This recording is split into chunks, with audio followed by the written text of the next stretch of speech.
the further you've gotten away from career-wise, but you watched it through the eyes of the Celtics of this team, it seems like you gained that appreciation for it a lot more. I know I did. Like, and I know what you mean by taking it for granted. Because when I played, I wasn't fortunate to have success winning-wise early in my career. So it was always, okay, the next year, you prepared. So you never get a chance to, I never got a chance to really enjoy. I had fun in NBA, but really enjoy it. You know what I mean? Yeah. It was when I finally started to win near the end of my career that I took a deep breath and I was like, man, this is what it's about. But I knew also too, I was near the end of my career. So I looked at it different. And now that I've been retired for 18 years, and I view it, I'm like, man, I wasted probably some years of really enjoying playing in the NBA. And it's a catch-22 because I was so focused on trying to get better, trying to win, trying to figure it out.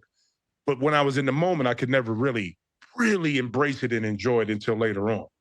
Yeah. One thing that people have to realize, and I know and like, there's NBA players, but there's not one road to being an NBA player. Like you're a top draft pick going on a team, with Jamal Mashburn, Jason Kidd, like you guys, that's a whole different road than me being a second round draft pick and being really lucky that I got drafted by the Nets. And then that led to, 2 finals appearances.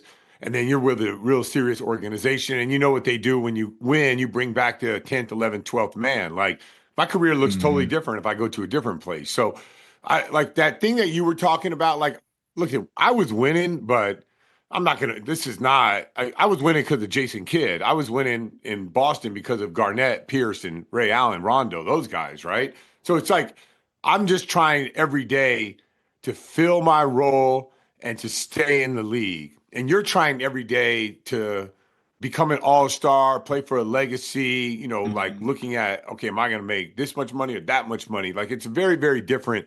And one thing about me, like my superpower at the time is knowing exactly who I am and who I'm not. So like when you say like, man, I didn't enjoy it like I could have, or like when I say that, it's like, because like I said, man, I'm just trying to hang on to get one more year, or I'm just trying to, how can I stay 2 more years in this thing or 3 more years in this thing? And that's my mindset all the way through. And I didn't even enjoy it until like I retired. And I was like, man, that's pretty amazing what I accomplished. But when someone asked me, I go to talk to kids, like you talk about the AAU, and kids ask me, when did you feel like you made it?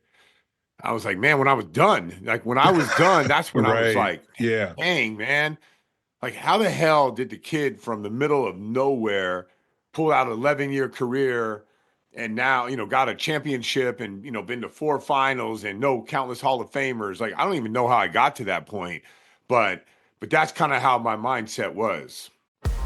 Check out new episodes of The Jim Jackson Show every Thursday. Watch on the Rich Eisen Show YouTube page. Follow the show on Instagram @Jim Jackson Show, or listen wherever you get your podcasts.